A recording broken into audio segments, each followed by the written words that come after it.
우리 옆에 있는 분들과 이렇게 한번 인사하겠습니다. 주님께만 영생의 말씀이 있습니다.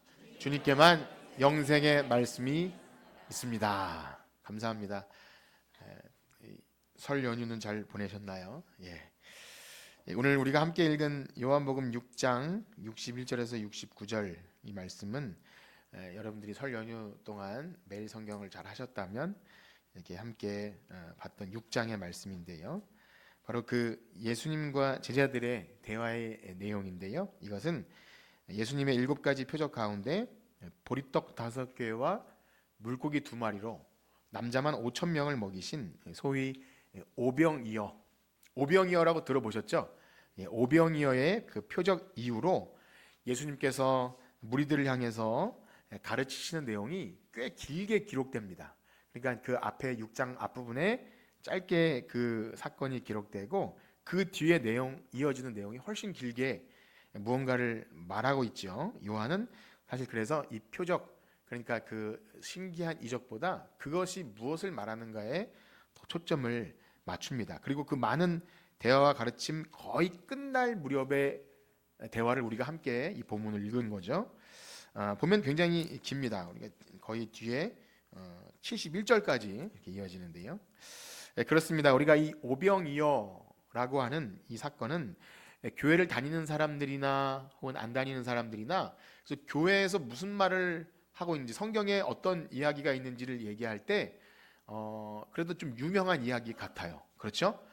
모세 홍해의 기적, 그런 이야기도 좀 유명하고, 노아 방주 이야기도 영화 속에 등장하면 굉장히 생소한 이야기가 아니라 알려지는 것처럼, 또 예수님께서 이렇게 보리떡 5개와 물고기 2마리로 많은 사람을 먹이신 이야기도 교회 안 다니는 사람도 좀 들어본 정도의 이야기라고 생각이 됩니다. 그 내용은 이것이죠. 간략히 말씀드리면 예수님께서 이 땅에 오셔서 이스라엘, 지금 이스라엘 팔레스타인 지방의 갈릴리 디베랴 바다 근처에서 말씀을 전하실 때 굉장히 많은 사람들이 모여듭니다. 남자만 5천 명이니까 거의 한 2, 3만 명 되는 사람들이 벌떼처럼, 구름대처럼 운집한 거죠. 그런데 예수님 말씀이 하루 종일 이어지고 저녁 해가 질 때가 되었는데도 이 사람들이 가지 않고 모여 있습니다. 사실 여러 가지 이유가 있죠. 정말 시대를 참 뒤집어 놓을 수 있는 굉장한 지도자가 나타났다는 그런 것과, 또 집에 가도 별로 먹을 것이 없을 수도 있는 것이고, 또 먼 거리를 나왔기 때문에 어쨌든 배가 고픈 그런 시간이 된 겁니다. 금강산도 식후경이라는 말이 있듯이 굉장히 좋은 참 하늘의 말씀을 들었지만 배가 고프면 또 안 되는 거 아니겠습니까? 예수님은 그들을 그냥 돌려보내실 수가 없어서 어떻게든 뭘 주시려고 제자들에게 물어보기도 하시고 그런 일을 하십니다. 제자들 가운데 빌립이나 안드레가 어떤 반응을 보이죠. 참 불가능합니다. 우리에게 여기 근처에 시장도 없고, 만약에 떡을 사오려거든 한 200데나리온, 오늘날로 돈으로 따지면 한 3천만 원 정도는 있어야 다 먹을 수 있습니다. 이런 불신앙의 말을 합니다. 그런데 그때 한 어린아이가 가지고 있던 작은 도시락, 엄마가 사줬던, 집에서 들고 나왔던, 어쨌든 빵과 물고기라고 생각하지만 실제 그 당시에 아이들이 가지고 있을 수 있는 어떤 도시락이라고 하면 굉장히 마른 어떤 조각, 전병, 여러분들이 또 이렇게 말하더라고요. 여러분 그 참크래커 아시나요? 참크래커? 말라빠진 어떤 딱딱한 그런 떡과 그 다음에 물고기도 멸치, 좀 붉은 멸치 정도 되는, 그 정도 그냥 요기할 수 있는 그런 정도인 것을 가지고 이거밖에 없습니다 하니까 예수님께서 그것을 받아서 들고 기도하시니까 그것이 그 작은 도시락이 몇 명이 먹었다고요? 5천 명. 남자는 5천 명. 놀라운 사실이 벌어진 것이죠. 정말 입이 딱 벌어질 만큼 어떤 마술이 벌어진 건데요. 사실 이 장면은 굉장히 중요한 의미를 담고 있습니다. 시편 23편에 그날을 푸른 풀밭에 누이시며 쉴만한 물가로 인도하시노다. 하늘의 목자가 오셔서 참 갈 길 잃은 그 영혼들, 어린 양들을 품으시고 돌보시는 참 목자의 모습. 그래서 펼쳐진 잔디 위에서 우리가 이제 소풍 가면 도시락 먹지 않습니까? 요즘에는 그 동근흥에 들어가서 뭐 이렇게 못하는데 옛날엔 초등학교 때 소풍 가면 동근흥에서 김밥 먹고 이게 푸른 풀밭에서 릉에서 그 미끄럼 타면서 놀았던 그런 기억이 있는데, 어쨌든 그런 푸른 초장에서 도시락을 먹는 참 만찬 자리가 벌어진 거죠. 아마도 오늘 여기 예배드리러 오신 분들 가운데는 이러한 성경에 나오는 놀라운 사건에 대해서, 야, 저거는 혹시 기독교를 만들어낸 어떤 사람들이 자신의 신들인 예수를 신격화하기 위해서 뭐 신화나 전설처럼 지어낸 이야기라고 여기실 분은 없을 거라고 생각을 합니다. 뭐 혹 있어도 뭐 큰 문제는 없고요. 그렇기 때문에 이 사건에 대해서 그 이적 자체를 놓고 여러분들에게 여러분 믿습니까 안 믿습니까 뭐 이렇게 할 이유는 없을 것 같아요. 뭐 믿도록 하기 위해서 노력은 별로 의미 없는 일이고요. 물론 제가 여러분들에게 믿도록 해 드릴 수 있는 것도 없습니다. 그렇게 할 수도 없고요. 그렇지 않습니까? 여러분들은 이 성경 말씀을 진리로 믿으십니까? 예. 사실 우리가 만약 창세기 1장 1절 어떻게 시작합니까? 태초에 하나님이 천지를 창조하시니라. 이 말씀이 믿는다면 사실 이런 사건은 뭐 대수롭지 않은 거죠. 아니, 우주 만물을 말씀으로 창조하셨다면 거기 모인 무리들, 뭐 하나님의 입장에서 보면, 우리 입장에서 보면 크겠지만 하나님 입장에서 보면 사실 아무것도 아닌 일이기 때문에 창세기 1장 1절이 해결된 사람들에게는 이것이 별 문제가 되지는 않지만, 그래서 이 문제를 가지고 뭐 합리적인 어떤 해석, 어떤 도시락을 아이가 꺼내니까 다른 어른들도 숨겨놨다가 너도 나도 꺼내지 않았을까, 뭐 여러 가지 시도를 하지만 다 부질없는 것이죠. 처음부터 애초에 성경을 믿지 못하면 이 모든 내용을 사실 부인할 수밖에 없는 것입니다. 자, 그렇다면 일단 여기 모인 분들은 성경에 기록된 이 예수님이 하신 놀라운 일을 믿는다는 가정하에 말씀을 드려보면, 우리가 이 예수님이 베풀어 주신 놀라운 오병이어의 이 급식 이적을 믿는다는 것이, 여러분 한번 생각해 보세요. 우리가 기독교 신앙을 가지고 교회에 나오게 될 때 여러분들에게 이게 어떤 의미가 있습니까? 여러분 일단 믿으신다 그랬죠? 예, 믿으신다는 걸 가정하에 여러분들이 예수를 믿고 교회에 나오는 것과 관련해서 이 말씀이 여러분들에게 어떤 유익을 주냐는 거예요.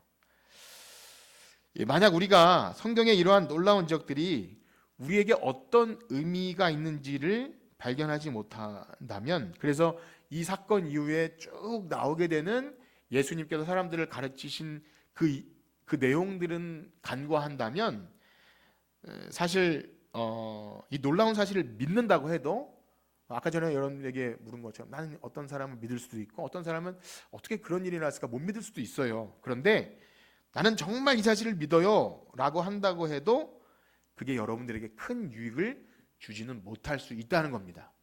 좀 이상하죠? 오늘 본문의 내용이 그렇습니다. 한번 생각해 보세요. 우리가 이 놀라운 기적이 일어나는 것에 대해서 정말 나는 부인하지 않고 난 정말 이것을 의심하지 않고 믿습니다 할지라도, 우리를 보는 누군가가 당신은 정말 대단한 믿음을 가지셨네요 하고 좀 칭찬해 줄까요? 물론 그럴 수도 있겠지만 그것 자체를 목적으로 하지 않습니다. 그래서 여러분들이 못 믿는다고 해도 비난할 사람은 없어요. 그리고 나는 믿어요 라고 한다고 해도 정말 어떻게 그걸 믿습니까 하고 막 우러러볼 필요도 없는 겁니다. 아니, 어쩌면 우리 자신도 내가 이 놀라운 이적을 믿는다는 것에 대해서 이 성경이 말하는 진정한 의미까지 미치지 못하면요, 이렇게 될 수 있어요. 그래서 그 기적을 믿는 것이 나하고 뭔 상관인데? 라는 질문이 나오게 될 수밖에 없다는 겁니다. 오히려 그것을 믿으면 우리가 좀 쉬운 말로 야, 교회 가면 떡이 나와 밥이 나와 라는 질문처럼, 야, 예수님께서 이렇게 놀라운 일을 하셨다면 오늘 우리가 쌀도 없고 뭐 배고픈데 지금 당장 뭔가 하시면 내가 믿을게, 이렇게 이 사건이 연결될 수밖에 없다는 겁니다. 그래서 결국 나에게 효과적인 어떤 사건으로 연결되지 않으면 그거 믿어서 뭐 할 건데, 이렇게 되는 거예요. 어떠하십니까? 여러분 그런 생각을 혹시 해보시진 않으셨습니까? 뭐 그러든지 말든지 다는 교회 잘 다니니까 뭐 괜찮은 건가요? 고민해 보시라는 거예요. 도대체 나하고 이게 뭔 상관인데? 라는 질문을 던져보시고, 그것이 난 믿는데요? 믿으면 그만인가? 난 못 믿는데요? 그럼 당신은 천국 못 가는가? 이렇게 접근하지 말고 이게 무슨 의미인지를 생각해 보라는 겁니다. 물론 우리는 각자 성경을 묵상할 때 또 교회에서 설교를 들을 때 이 놀라운 사건이 많은 교훈을 주게 되죠. 그러니까 제가 지금 말씀드리는 것은 요한복음에 한정된 거고, 사복음서를 다 기준으로 하면 많은 교훈이 있어요. 이 어린아이의 보잘것없는 작은 도시락 주님께 내어 드렸더니 그 작은 떡과 물고기로 5천 명을 먹이신 놀라운 일은 사실 지금도 일어난다고 저는 믿습니다. 사실 하나님께서 하시는 일은 정말 놀라워요. 우리의 작은 헌신이 아무것도 아닌 것 같아도 정말 그 작은 씨앗이 그 작은 밀알의 비유처럼 썩어서 죽는 것 같지만 많은 열매를 거두는 놀라운 역사가 사실 지금도 일어나죠. 그래서 이 적은 어린아이의 헌신 또한 믿지 못했지만 예수님께 드릴 때 놀라운 일이 벌어지는 많은 은혜를 주는 말씀이고요. 그래서 헌신과 나눔에 적용이 되기도 하고, 또 그리고 예수님께서 어쨌든 사람들에게 복음도 전하시지만 우리의 먹을 양식, 육신의 필요도 모른 척하지는 않으시는구나, 우리를 먹여 살리시는 분이구나, 긍휼의 하나님이심을 우리는 또 믿습니다. 그래서 이 외에도 이 오병이어의 기적을 행하신 사건 언저리에 여러 가지 교훈이 있죠. 예수님에 대한 믿음이 불확실한 제자들의 모습, 우리가 그런 모습은 아닌가 그렇게 비춰보기도 하고요. 때로 거기에 앉아서 예수님이 주시는 신비한 도시락을 먹는 모습이 바로 우리의 모습이겠다. 주님이 공급해 주시지 않으면 우리는 살 수 없다라는 어떤 은혜를 경험합니다. 각자 다양한 은혜와 어떤 적용점들을 충분히 얻을 수 있습니다. 자, 그럼에도 불구하고요, 이 요한복음을 기록한 요한은 약간 결이 다릅니다. 이 오병이어의 표적을 소개하면서 이 사건을 통해서 말하고자 하는 것이 다른 공관복음, 마태, 마가, 누가라는 이 같은 관점으로 보는 저자들과는 조금 다른 것을 알 수 있는데요. 왜냐하면 이 사건 자체가 거기 기적의 사건의 현장에 있었던 이 제자들이 있었고, 또 도시락을 제공한 아이가 있었고, 이름 없는 한 아이, 그리고 음식을 받아 먹은 사람들, 예수님을 따라서 밤늦게까지 거기 있었던 사람들이, 그 사람들은 실제 예수님이 하시는 일을 보지 않았습니까? 그렇죠? 우리는 보지 못했기 때문에 뭐 믿느냐 안 믿느냐를 따질 수 있지만, 그 사람들은 영락없이 예수님을 받고 그때 그 도시락을 먹었던 사람들이에요. 그리고 이 성경에 기록된 것은, 만약에 이 다른 내 시대의 사람들이 이것을 기록한 것이 거짓이라면 이미 그때 이것은 폐기되어졌을 겁니다. 그래서 여러분, 역사적으로 성경을 못 믿겠다고 아무리 여러분들이 하셔도 이게 거짓이라면 이미 오래전에 폐기되어졌을 거예요. 근데 여러분이 믿으셔도 충분하니까 제가 여러분들에게 더 강조드리지 않아도 이 사건은 실제 있었던 일이에요. 그런데 문제는 뭐냐면요, 궁극적으로 이 사건이 무엇을 보게 하는지, 그러니까 요한은 그걸 강조합니다. 이 표적이라는 이 사인이 이것을 보고 무엇을 믿어야 되는지를 거기까지 미치지 못한다면 실제 거기서 그 도시락을 받아 먹어도 아무 의미가 없다는 거예요. 예수님이 그 말씀을 하셔요. 너희들은 썩어질 양식만 구하는구나, 그렇게 말씀하십니다.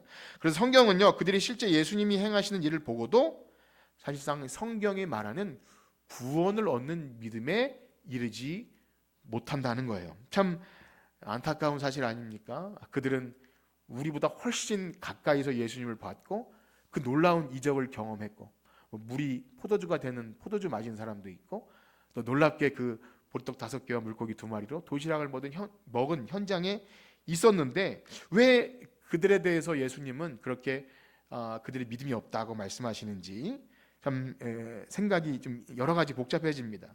그래서 성경은요, 실제 예수님의 행하는 일을 보고도 그들은 믿음이 없는 자들이라 그렇게 말합니다. 그래서 그 사건 이후로 예수님을 끝까지 따라갈 것 같은 그 사람들이 그 표적 때문에 예수님을 막 따라가거든요. 간략하게 말씀드리면, 예수님이 이제 무리를 걷기도 하시고 이제 다른 곳으로 이동합니다. 그들이 예수님을 억지로 잡아서 왕사무려하니까 예수님이 이동하시니까 막 이리 갔다 저리 갔다 하면서 동분서주하면서 예수님 왜 언제 여기 오셨습니까 하면서 막 찾아다녀요. 애타게 간절히 예수님을 찾아요. 여러분 어떠십니까? 예수님을 애타게 간절히 찾으시나요? 네, 그들은 찾았어요. 예수님 어디 가셨습니까? 예수님 막 찾습니다. 근데 예수님 뭐라고 하시죠? 우리 24절에서 27절까지 한번 읽어볼까요? 6장 24절에서 27절까지. 네, 시작. 무리가 거기에도 예수가 안 계시고 제자들도 예수를 찾으러 가버나움으로 가서 바다 건너편에 만나 라피여 언제 여기 오셨나이까 하니 예수께서 대답하여 이르시되 내가 진실로 진실로 너희에게 이르노니 너희가 나를 찾는 것은 표적을 본 까닭이 아니요 떡을 먹고 배부른 까닭이로다. 썩을 양식을 위하여 일하지 말고 영생하도록 있는 양식을 위하여 하라. 이 양식은 인자가 너희에게 주리니 인자는 아버지께서 인치신 자니라. 아멘. 그렇구나. 그렇구나. 왜 예수님께서 그들의 믿음을 인정해 주지 않았냐면 너희가 나를 찾은 것은 표적을 본 까닭. 그러니까 표적을 보고 그 표적 사인이 가리키는 그 하나님의 아들 예수 그리스도가 누구신지에 관심이 아니라 그냥 배가 부르니까 우리의 육신의 필요를 채워주실 어떤 위대한 지도자, 우리를 잘 먹고 잘 살게 해주실, 그래서 살림살이 좀 나아지게 하고 경제도 발전해 주실 어떤 그런 유능한 지도자를 찾았다는 거예요. 그런 것은 진짜 믿음이 아니라는 겁니다. 우리는 이 점에서 우리가 교회 다니는 기독교 신자로서 우리가 예수를 믿는 믿음을 가졌다는 것에 대해서 근본적으로 다시 한번 그 믿음을 확인해 봐야 되고요. 또 우리가 이제 성경 말씀을 믿고 우리가 처음에 제가 질문 드린 것처럼 우리는 이 놀라운 이적을 믿어요 라고 할 때 그 이적을 믿는다는 것이 도대체 나에게 무슨 의미인지를 다시 한번 또 고민해 봐야 하는 겁니다. 그렇습니다. 그래서 이 요한복음을 기록한 저자인 이 요한은요, 예수님의 제자 요한은 말씀드린 대로 이 오병이어의 사건을 다른 그 공관복음에 기록한 사람들보다 좀 다른 접근 방식을 통해서 굉장히 많은 이야기를 해주고 있는데요. 그래서 성경이 말하는 구원을 얻는 믿음이 뭔가를 그 믿고 안 믿는 차이를 계속 강조합니다.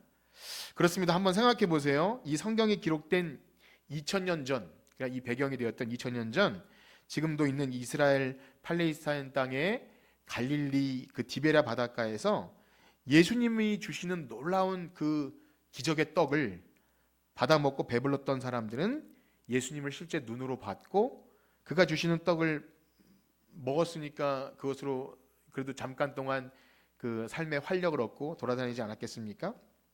그리고 더군다나 그들은요, 그 후에 얼마 안 있다가 예수님이 십자가에 못 박혀 죽으시는 것을 눈으로 목격했습니다. 그리고 많은 증인들에 의해서 그가 무덤에 계시지 않고 3일 만에 부활했다는 것도 듣고 알았던 거예요. 그런데 성경은요, 모두가 그들이 예수님을 믿었다고 합니까? 안 믿었다고 합니까? 안 믿었다고 말해요. 아니, 예수님이 계심을 알고 그가 행하신 일을 봤고 또 실제로 그런 역사 속에서 같이 있으면서도 그걸 믿었다고 말하지 않는 거예요. 그들은 예수님 말씀처럼 표적을 통해서 진정으로 얻어야 할 믿음까지 이르지 못한 것입니다. 그래서 떡을 먹고 배부른 까닭에 육신의 만족을 위해서 애타게 예수님을 찾았던 거예요. 결국 그들이 원한 그 요구 조건을 예수님이 주시지 못할 것 같자 어떻게 합니까? 예수님을 떠납니다.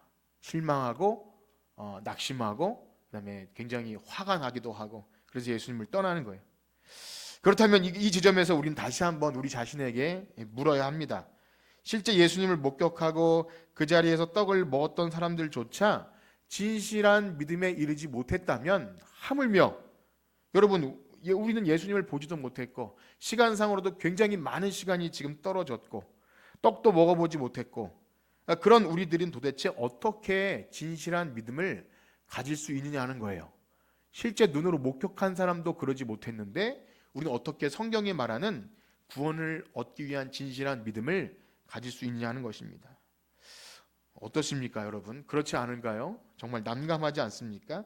그래서 사실 이런 이야기는 참으로 교회 안에서 하기 어려운 말입니다. 제가 오늘 이렇게 진행되는 방식으로 설교되어지기는 굉장히 어려운 거예요. 그냥 믿는다는 걸 전제로 거기다가 더 얹어서 뭐 굉장한 어떤 것을 말해주고 싶은 것이 있는 거지, 지금 예수님과 제자들 간의 대화를 집요하게 물고 들어가서 요거를 얘기하는 것은 쉽지 않습니다. 생각해 보세요. 이런 거랑 똑같은 거예요. 나름대로 교회 열심히 출석했고 나름대로 헌금도 하고 기도도 하고 그래도 예수님을 믿는다고 하는 어떤 고백도 했는데 만약에 알고 보니 그것이 진정한 믿음이 아닐 수 있다라는 식으로 이야기하면 뭐 교회 나온 지 얼마 안 되신 분들이야 뭐 저는 저는 그런 것 같아요라고 충분히 인정할 수 있겠지만, 그런 나름대로 오래 다니신 분들에게 이런 식으로 당신의 믿음이 가짜 믿음일 수 있다라고 말하면 기분이 어때요? 기분이 좋지 않아요. 아니, 목사님이 뭐 그렇게 잘나서 우리의 믿음이 뭐 이러니 어떠니 그렇게 할 수 있습니까? 라고 기분이 당장 상할 수 있어요. 실제로 기분이 상하시는 분이 있더라. 되게 기분이 안 좋다고 뭐 그렇게 표현하는 분도 실제 있어요. 그래서 그러한 현실로 인해서 교회 안에 선포되는 설교의 대부분은 이 믿음이 없음에 대하여 그렇게 잘 집요하게 묻지 않습니다. 노골적으로 묻지 않아요. 일단 교회당 안으로 발걸음을 옮긴 사람들은 예수를 믿고 거듭난 자라고 일단 여기고 시작합니다. 대뜸 거듭난 자로서의 삶의 요구를 하잖아요. 설교도 그렇고 모든 삶의 내용은 실제로 예수 믿는 자의 삶의 그 기초를 놓고 얘기하다 보니까 회심하지 않은 자들에게는 이것이 율법으로 여겨지고 무거운 짐으로 여겨지고, 잘못 나가면 단지 그냥 기복신앙으로 뭔가 열심히 하면 복을 얻겠다는 잘못된 복음을 받아들이는 식으로 연결이 됩니다. 혹은 그러한 진실한 믿음을 그래도 덮어놓고, 야 어쨌든 믿으니까 천국은 그냥 가는 거고, 아니 예수님 믿는다고 고백만 하면 천국은 간다고 했으니까 그건 그냥 가는 것으로 치고, 이 땅에서 나에게도 그런 신비한 이적이 일어났으면 좋겠다고 그 노래 가사처럼 간절히 원하면 이루어지는 영화 같은 일들, 그래서 그런 정도, 내가 비나이다 비나이다 하고 가득하게 정성을 다하면 하나님이 정말 이렇게 불쌍히 여겨서 들어주는 뭐 그런 것으로 우리의 진정한 믿음을 희석시키는 것은 아닌가라는 근본적인 물음을 묻게 됩니다. 사랑하는 성도 여러분, 어떠십니까? 제가 여러분들에게 이런 말씀을 드리면 막 은혜가 되십니까? 아니면 좀 불편합니까? 불편하다고 해보세요. 불편하셔야 합니다. 여러분 믿음이 굉장히 좋고 막 이렇게 긍정적으로 말하지 않고 지금 성경에 있는 그대로 이런 식으로 진행을 하면 이거 좀 위험하다, 이렇게 선을 타는 것 같은, 나는 아니라는 말을 해야 되나라고 싶을 정도로 위험한 수위죠. 그런데 놀랍게도요, 예수님께서 바로 이러한 방식으로 사람들의 믿음 없음을 드러내시더라는 겁니다. 예수님이 그렇게 하셔요. 그 말씀을 들은 사람들의 반응이 그렇게 거의 거북했어요. 불편한 반응을 보입니다. 우리 60절 말씀 한번 같이 읽어볼까요? 6장 60절 시작. 제자 중 여럿이 어렵도다 누가 들을 수 있느냐 한데, 여러분 여기서 이 말씀은 어렵도다 하는 표현은요, 예수님 말씀이 너무나 논리적으로 너무 복잡하고 이해하기 어려워서 고상한 말이어서가 아니라 듣기 거북하다는 거예요. 참 좀 불편하다. 충청도 사투리는요 어려워 그러더라고요. 우리 가면 형님이 어려워. 이 어렵다는 것은 안 된다는, 그러니까 좀 그런 거예요. 그 충청도 사투리는 그래요. 그러니까 이 말씀 어렵도다는 것이 공부하기 어렵다 이런 차원이 아니라 싫다는 거예요. 어려워. 그 상황은 예수님께서 그들이 수군거림을 아셨어요. 야, 이 사람들이 반응이 있구나. 반응이 있는 거죠. 그래서 이렇게 말씀하십니다. 61절에서 우리 66절까지 다시 한번 보겠습니다. 61절에서 66절 시작. 예수께서 스스로 제자들이 이 말씀에 대하여 수군거리는 줄 아시고 이르시되 이 말이 너희에게 걸림이 되느냐? 그러면 너희는 인자가 이전에 있던 곳으로 올라가는 것을 본다면 어떻게 하겠느냐? 살리는 것은 영이니 육은 무익하니라. 내가 너희에게 이른 말은 영이요 생명이라. 그러나 너희 중에 믿지 아니하는 자들이 있느니라 하시니, 이는 예수께서 믿지 아니하는 자들이 누구며 자기를 팔 자가 누구인지 처음부터 아심이로라. 또 이르시되 그러므로 전에 너희에게 말하기를 내 아버지께서 오게 하여 주지 아니하시면 누구든지 내게 올 수 없다 하였노라 하시니라. 그때부터 그의 제자 중에서 많은 사람이 떠나가고 다시 그와 함께 다니지 아니하더라. 아멘. 61절에서 66절까지 내용은 뭐 설명할 부분이 많이 있지만 어떠신가요? 분위기를 보면 예수님께서 어떻게든 여기 모인 사람들에게 믿음을 넣어주셔서 잘 설득해서 여기 남아있게 하시려는 것 같아요? 아니면 그들의 믿음 없음을 드러내서 떠나가게 하시려는 것 같아요? 어떻습니까? 여러분 느껴지는 분위기상, 만약에 여러분들이 누구를 교회에 좀 오래 붙어있게 하고 싶다면 이렇게 말하진 않았을 것 같아요. 그렇죠? 뭐 어쨌든 좋습니다. 어떻게 생각하면 진정한 믿음을 갖지 못하고 육신의 것만 바라고 예수님을 따르는 자들을 향해서 그렇게 하려면 떠나가라 라고 하시는 것처럼 들립니다. 뭐 예수님의 본심이 그것이 아니라 해도 지금 이 표면적으로 보면 그렇게 여겨져요. 물론 여기 떠난 제자들은 예수님의 12제자는 아니고요, 자칭 예수님을 따르기로 작정한, 스스로 예수님의 제자가 되기로 한, 그러니까 예수님이 부르신 제자들이 있잖아요, 12명. 그 외에 나름대로 열심을 가지고 주님을 따르려고 했던 그들을 제자라고 부르는데, 여기 그들의 그 제자들이 그 말씀 이후로 많이 떠나갔다, 그렇게 나옵니다. 자, 그러면 예수님은 그런 그들을 어떻게든 옆에 붙여놓고 좀 얼르고 달래서 설명을 더 잘 해주시면 될 텐데, 왜 그들의 믿음 없음을 드러내시면서 기분을 상하게 하시고 마음을 어렵게 하시고 마음을 어렵게 하시는 겁니까? 그렇습니다. 우리는 이 지점에서 예수님께서 이 복음을 전하러 오셨다는 것, 그리고 오늘날 우리가 복음을 듣는다는 것, 그리고 교회에서 참된 복음이 선포되는 것에 대해서 다시 생각해 보아야 합니다. 그래야 이것이 확실해야 우리가 소유한 믿음이 오늘 성경에서 말하는 참된 믿음인지를 확인하는, 그래도 시금석 정도는 여러분들이 가질 수 있다는 거죠. 그렇습니다. 여러분, 예수님은 이 땅에 무엇을 전하러 오셨습니까? 복음을 전하러 오셨죠. 하나님 나라의 복음을. 복음은 그 표현 그대로 복된 소식이에요. 그래서 우리는 이렇게 생각할 수 있습니다. 누구든지 이 복음을 들으면, 그가 정상적인 사람이면 기뻐지게 되고 마음이 행복해지고, 복된 소식이니까요. 그래서 근심 걱정이 없어지는 마음의 천국을 누리게 하는 것이 복음이라고 그렇게 그냥 단순히 생각할지도 몰라요. 그런데 여러분 어떠십니까? 여러분 복음을 듣고 그런 경험을 해보셨습니까? 네, 막 기분이 좋아지고 안 좋은 일이 있어도 기뻐지고 행복해져서 이 땅에서 지상 천국을 누리면서 막 사시냐는 거예요. 뭐 고개를 숙이고 뭐 반응이 없으셔서 한번 생각해 보세요. 우리는 여러분 복음을 듣지 않았습니까? 막 충격을 받고 너무 기쁘고 행복하고 막 그게 연속되냐는 겁니다. 아니라는 거 자꾸 강조하고 싶은 그런 건 아니고요. 그 전에 사실 복음이 무엇이냐고 묻는다면, 여러분 복음이 무엇이라고 말씀하고 싶으세요?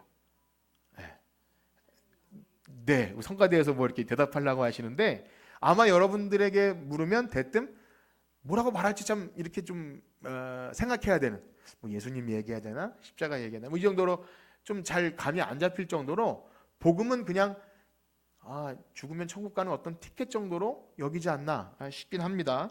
뭐 아닐 수도 있고요. 그런데요, 복음은 일단 무엇이냐면 한번 따라해 볼까요? 하나님께서 그리스도 안에서 행하신 일, 그거예요. 좀 생소한가요? 하나님께서 그리스도 안에서 우리를 위해 행하신 일이에요.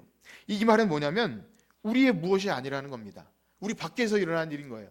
오직 하나님만이 우리를 위해서 하실 수 있는 일이 복음인 거예요. 이 말의 전제는 뭐냐면, 무엇을 내포하냐면 우리는 죄에 빠졌고, 그래서 우리는 구원을 위해서는 아무것도 할 수 없는 전적으로 무능하고 부패한 어떤 상태입니까? 따라해 봅시다. 죽은 상태예요. 허물과 죄로 죽었다. 전적으로 무능해서 아무것도 선한 것이 내게 나올 수 없다는 그 사실이 있어야 하나님께서 그리스도 안에서 우리를 위해 행하신 일 때문에 너무 행복해지고 기뻐질 수 있는 거예요. 믿으시나요?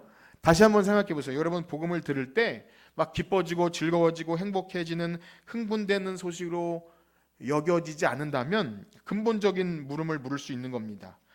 막 억지로 깨워 맞춰서 나는 그래 어쨌든 죄인이고 잘은 모르겠지만 나를 위하여 누군가 죽으셨다고 하니까, 그것만 믿으면 천국 간다고 하니까 그래 저는 그런 죄인입니다, 이렇게 어거지로 끼워 맞추는 것이 아니라, 진정 듣기만 해도 너무나 감격스러워서 늘 울어도 눈물로서 갚을 수 없습니다, 이러한 어떤 기쁜 소식이 될 수 없다면 그 이유는 무엇입니까? 사실상 내가 그렇게 죽을 죄인인지는 고백되어지지 않았다는 거죠. 나는 할 수 없는 전적으로 무능하고 너무나 더러운 벌레만도 못한 그런 죄인입니다가 사실은 인정되지 않으면 복음이 복음으로 들릴 수가 없는 겁니다. 그렇기 때문에 예수님께서 오셔서 행하시는 일은 관심이 없을 수밖에 없어요. 그냥 내 삶에 조금 보탬을 주시면 내가 어느 정도 행복해질 수 있을 것 같다는 자기 가능성이 남아있는 거죠.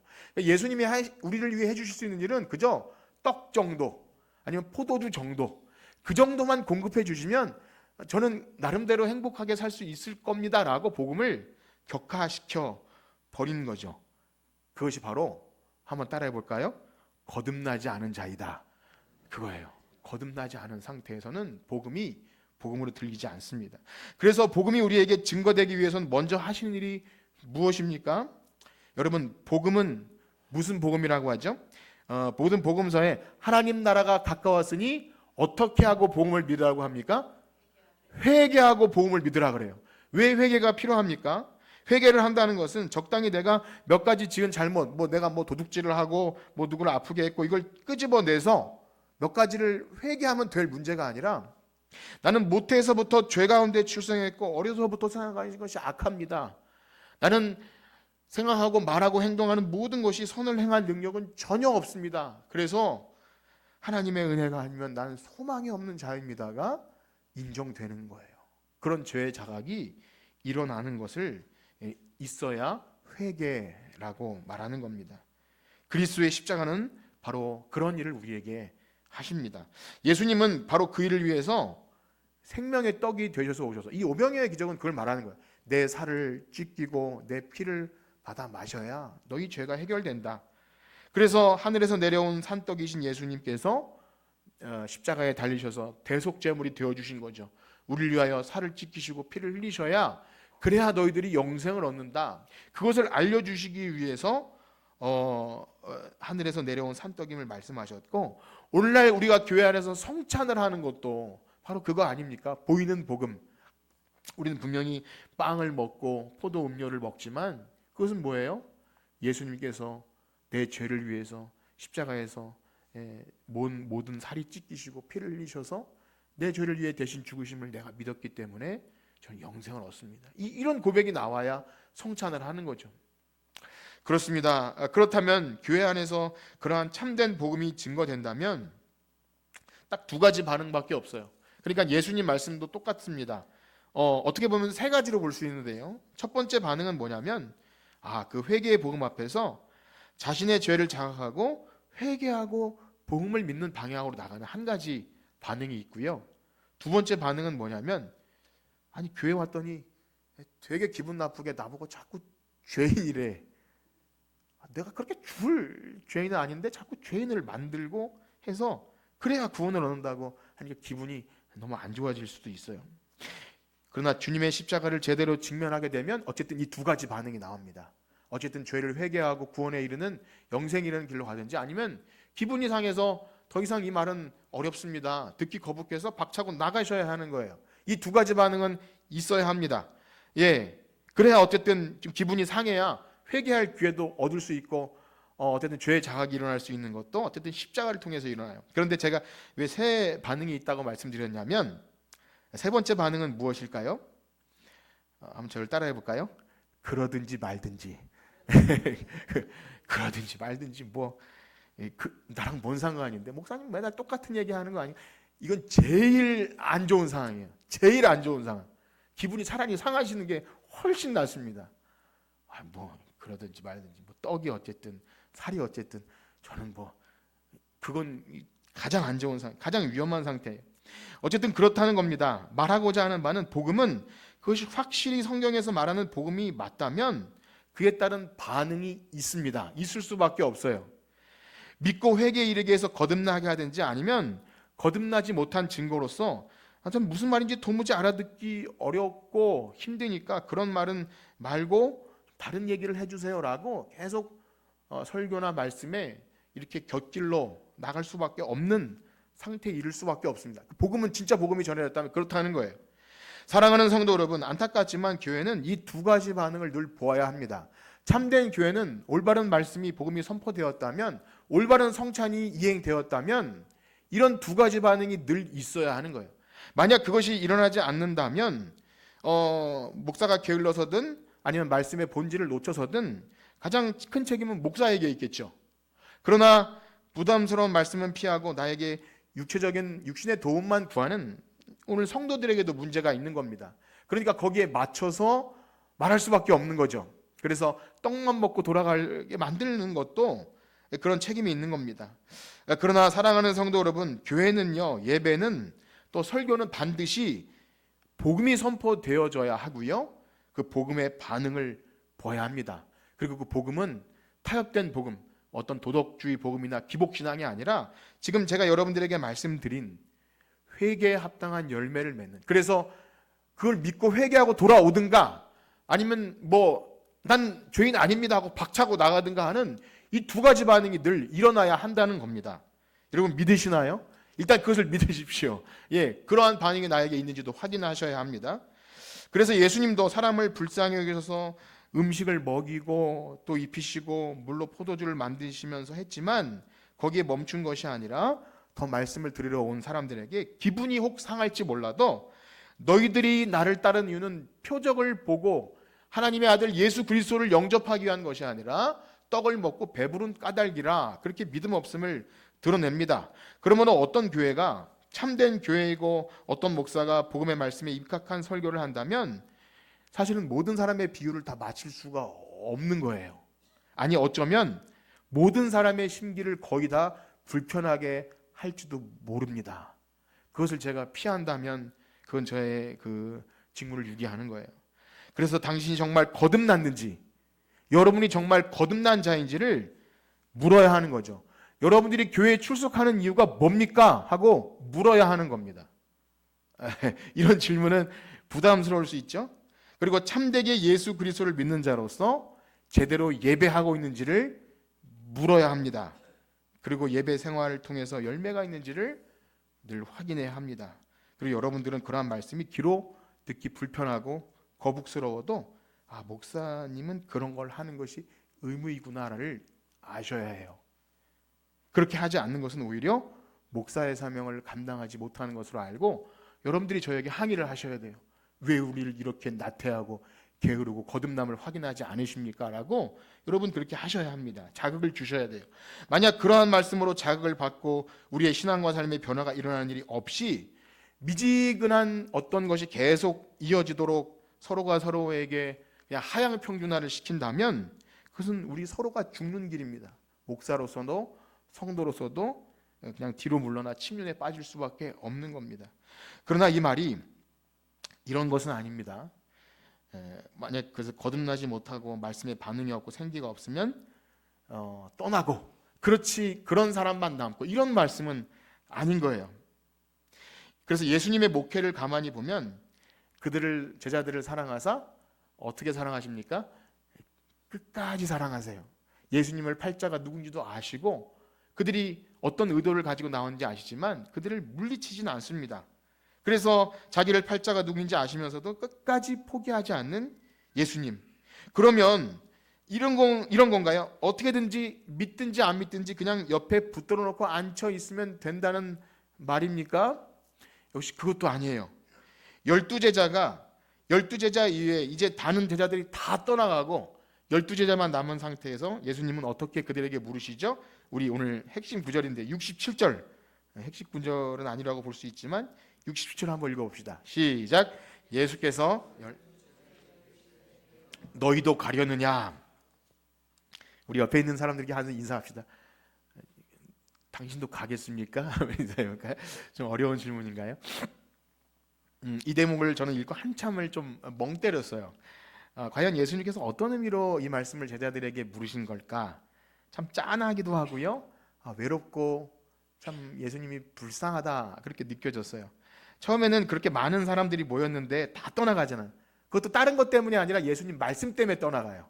예수님이 계속 반복하시거든요. 이 말씀. 나는 생명의 하늘에서 내려온 생명의 떡이고 내 살을 먹고 내 피를 먹어야 영생한 육신을 위하여 썩을 양식을 구하지 말라. 계속 우리에겐 너무 좋은 은혜의 말씀인데 그걸 듣고 사람들이 실망하고 떠나요. 그렇게 다 떠나가고 나서 12제자만 남을 때 야, 너희들도 가겠느냐 하실 때 예수님 신경이 어땠을까를 이렇게 가만히 생각해 봤어요. 참으로 안 됐다 그런 생각을 해봐요. 만약 저에게 이런 상황이 찾아오면 저는 어떻게 했을까를 또 생각해 봤습니다. 물론 저는 그런 상황이 두려워서 웬만하면 사람들에게 뭐 싫은 소리나 옳은 소리나 그런 거 잘 못해요. 그냥 웬만하면 오케이 하고 좋은 것이 좋은 것이라고 하는 그런 좀 둥글둥글한 스타일입니다. 좀 비겁한 스타일이죠. 그래도 만약 저에게 이제 뭐 저 때문에 실망하고 많은 사람들이 떠나고 이제 제 측근에 몇 명 남지 않았다면 예수님처럼 여러분도 저를 떠나실래요? 이렇게 전 묻지도 못할 것 같아요. 괜히 물었다가 뭐 울고 싶은데 뺨 때리는 것처럼 그렇게 할까봐 못 물어볼 것 같아요. 아마 저 같으면 집사님, 권사님은 안 가실 거죠? 그렇게 했을 것 같은 생각이 듭니다. 그런데 예수님은 단도직입적으로 이렇게 물으셔요. 너희도 가려느냐? 저는 이 물음의 의미에 대해서 정확히 예수님 마음이 뭔지는 잘 모르겠습니다. 뭐 이런 거나 뭐 갈 테면 가라 그런 것도 아닌 것 같고요. 야, 너희들마저 가면 나 어떡하냐 뭐 그런 것도 아닌 것 같아요. 그런데 이런 의미는 확실히 아닌 것 같습니다. 너희들은 절대 나를 떠나서는 안 된다 그런 것도 아니고요. 너희들 나를 배신하면 너희들 저주가 임할 거야. 가만두지 않겠어. 이런 것도 아닙니다. 그러면 무엇일까요? 저는 이렇게 생각해요. 예수님이 그들을 부르셨어요. 영생의 말씀도 가르쳐 주셨지만 억지로 붙들어 놓고 앉아 있지는 않습니다. 억지로 앉아 있게 하지 않아요. 너희들이 자발적으로 마음에 진실한 감동과 고백이 있어야 된다. 그래야 내 곁에 남을 수 있다고 그들에게 기회를 주십니다. 그러니 오늘날 교회 안에서 뭐 어떤 성도가 시험에 들었을 때 나가라고 하진 않겠죠. 뭐 그렇진 않을지라도 만약 여러분 생각해 보세요. 여러분이 여기를 떠나지 않는 이유가 오늘 이따가 읽은 베드로의 이 고백이 아니라 다른 어떤 조건이라고 한다면 그것은 더 이상 여러분이 교회에 붙어 있을 이유가 될 수 없다는 거예요. 뭐 아멘 하셔도 되고 안 하셔도 되는데 헛된 것을 붙잡지 말고 자발적으로 행동하셔도 돼요. 헛된 어떤 희망을 붙들고 여기 있어야 될지 말아야 할지를 결정할 수는 없는 겁니다. 어차피 다른 인간적인 도움이나 인간관계로 붙들어 놓는 관계는 시간 문제일 뿐 그 기대와 희망이 끊어져 버리면 그것으로 신앙생활은 끝나는 것을 많이 경험해요. 그러니까 인간적인 도움과 어떤 혜택과 어떤 인간관계와 뭐 목사님이 좋을 수도 있고 뭐 아니면 다른 성도가 어떤 다른 것으로는 그가 참되게 교회 안에 붙어 있을 이유가 되지 못한다는 거예요. 그렇다면 사랑하는 성도 여러분, 내가 주님께 붙어 있는 이유, 혹 내가 이 교회에 계속 다녀야 한다면 그 이유는 무엇이어야 합니까? 무엇이죠? 놀랍게도 베드로의 고백 속에서 우리는 진실한 믿음의 단서를 발견할 수 있습니다. 우리 68절 한번 읽어볼까요? 68절 시작. 시몬 베드로가 영생의 말씀이 주께 있사오니 우리가 누구에게로 가오리까? 뭐죠? 베드로가 주님을 떠나지 않는 한 가지 이유는 영생의 말씀이 주께 있습니다. 이것 외에는 없는 겁니다. 말씀이 아니고서는 우리가 주님을 신뢰할 어떤 이유도 없는 것이고 우리가 이 교회에 계속해서 나올 이유도 영생의 말씀이 아니고서는 안 되어야 합니다. 다른 이유가 있어서는 안 됩니다. 그렇습니다. 비록 어떻게 보면 굉장히 부족하고 좀 그런 목사이지만 저는 저 자신에 대해서 코를 훌쩍거리거나 딸꾹질을 하거나 하면 굉장히 초라하고 민망해지는데요. 어쨌든 저 사람이 전하는 말이 인간의 생각을 따라서 세상 풍조에 따라서 자기 인기 얻으려고 하는 말이 아니라 그래도 인격도 좀 부족하고 좀 교양도 부족하고 내 마음에 안 드는 것이 있어도 뭐 오늘날 쉬운 말로 나랑은 좀 맞지 않아도 어떤 집사님이 실제 그러시더라고요. 목사님 일하시는 스타일은 저랑 너무 맞지 않아서 만약에 직장 상사로 있으면 정말 일하기 싫은 스타일이라고 그렇게 해서 마상은 좀 입었어요. 그런데 제가 그걸 어떤 말인지 알기 때문에 감사로 받고 그랬는데 충분히 제가 굉장히 못난 사람인 걸 알아서 그 자체가 문제가 아님을 알고 있습니다. 그런데 그렇다 할지라도 이 세상 최고의 어떤 훌륭한 목사는 아니라 할지라도 어쨌든 교회에서 성경 말씀을 가지고 이것을 그대로 전하라고 애쓰며 제대로 살지 못해도 어쨌든 살려고 어떤 발버둥 치는 촉구가 있고 그래서 여러분들에게 이렇게 합시다라는 서로가 그래도 사랑과 선행을 격려하고 하나님이 기뻐하시는 삶을 어떤 촉구가 있다면 그래서 여러분들에게 그것이 조금이라도 영향을 주어서 여러분들의 인격과 삶에 변화가 있다면 그러면 그거라도 있는 거예요. 떠나지 않을 이유는 그거밖에 없는 거예요. 그거 외에는 없어요. 목사도 용서받은 죄인일 뿐 연약한 인간이기 때문에 목사로부터 어떤 인격적인 탁월함을 기대하고 어떤 외모의 화려함이나 그런 교회도 실제 있어요. 목사님이 잘생겨야 그런 교회도 있고 훌륭해야 되는 데도 있잖아요. 존경하고 우러러볼 만한 어떤 여러분들의 신앙의 그런 것이 동기가 되어서는 결코 안 됩니다. 여러분, 그런 건 다 굉장히 큰 실망으로 돌아와요. 잠깐은 어떻게 위선으로 속일 수 있을지 몰라도 금방 탄란하고 밑바닥이 드러납니다. 제가 아무리 애쓰고 위선적으로 해보려고 해도 여러분은 저를 더 잘 아실 거예요. 제가 아무리 연기를 하려고 해도 그건 굉장히 못난 인생입니다. 그러면 저에게 실망하고 떠나시겠습니까? 그럴 수 없다는 거예요. 그것으로 떠나면 굉장히 위험. 제가 막 고의로 범죄를 저지르거나 여러분들 해코지하고 막 악한 짓을 하면 어쩔 수 없지만 그것이 아닌데 그것 외에 다른 어떤 조건으로 신앙생활을 포기하든지 아니면 교회를 떠나가든지 하는 것은 굉장히 안 좋은 선택입니다. 그러나 반대로요, 어떤 사람이 교회를 선택하고 안 떠나는 이유가 뭐 다른 곳에 가봤자 뾰족한 수도 없고 아니면 교회에서 주는 어떤 유익이 있어요. 여전히 있고 뭐 목사님이 유명하거나 교우들 간에 나랑 잘 맞는 사람이 있어서 어쩔 수 없이 그냥 남아있다면 그것은 떠나거나 있거나 하나님 뜻과는 별 상관이 없다는 거예요. 그렇다고 여러분들이 뭐 떠나거나 이 말씀을 드리는 것이 아니라 남아 있어야 한다면 무엇 때문에 남아 있어야 돼요? 영생의 말씀이 있다면 남아 있으시라는 거예요. 그거 외에 여러분들이 교회 남아 있겠습니까? 떠나시겠습니까? 이런 질문을 용기 있게 그래서 해야 된다는 겁니다. 한번 여러분 옆에 있는 사람에게 인사합시다. 여러분 이 교회에 계속 다닐 거예요? 안 다닐 거예요? 시작. 예. 네. 성경은요. 설교는 반드시 여러분들에게 그 이유를 묻습니다. 소망에 관한 이유를 묻고요. 대답하셔야 합니다. 혹시 인생의 다른 것에 애매모호하게 어물쩍 넘어가는 일이 있다 할지라도 영생에 관한 것에서는 여러분들 확실히 대답할 수 있으셔야 돼요. 나 자신에게나 누구에게나 내가 신앙생활하는 이유, 내가 교회 출석하는 이유를 분명히 대답할 수 있으셔야 합니다. 그것이 바로 베드로의 고백이에요. 영생의 말씀이 있사오니 내가 어디로 가겠습니까? 하나님의 말씀이 육신이 되어 우리 가운데 거하신 예수 그리스도, 그것이 우리의 유일한 소망인 줄 믿습니다. 그렇습니다. 오병이어의 표적은 결국 그 믿음으로 우리를 이끌어 주셔야 합니다. 그냥 떡만 먹고 돌아가셔는 안 됩니다. 이후에 예수님께서 그래서 이 말씀을 강조하세요. 사람들이 듣기 싫어도 오늘 준비한 말씀을 다 읽지는 않겠지만 그거예요. 영생의 말씀이 주께 있사오니까지 고백까지 나와야 우리가 예수님을 따르는 믿음이 어떤 것인지를 그래도 그 시금석은 있는 거예요. 여러분 한번 생각해 보세요. 내가 계속 교회 다니는 이유, 교회 출석하고 예수를 믿는다고 할 때 그 이유가 믿고 영생하는 생명의 복음, 하나님의 아들이 이 땅에 오셔서 내 죄를 위해서 살을 찢기시고 피를 흘리셔서 내가 그거 아니면 저는 살 수 없는 죄인입니다. 이것이 확실하게 고백되어진다면 여러분은 거듭난 자인 줄 믿습니다. 그래서 그걸 붙드셔야 합니다. 만약에 여러분들 가운데 그것이 확인되지 않으면 그걸 놓고 씨름하십시오. 진정한 믿음을 달라고 기도하시고 애써 보셔야 합니다. 만약 그러든지 말든지라는 그냥 차든지 덮든지 하는 것을 유지한다면 제일 불쌍한 겁니다. 그러므로 사랑하는 성도 여러분, 우리 교회가 여기에 더 있어야 한다면 그것을 말하는 곳이어야 하고 여러분들 그것이 확인되는 여러분들이 되어주시길 주님의 이름으로 축복합니다.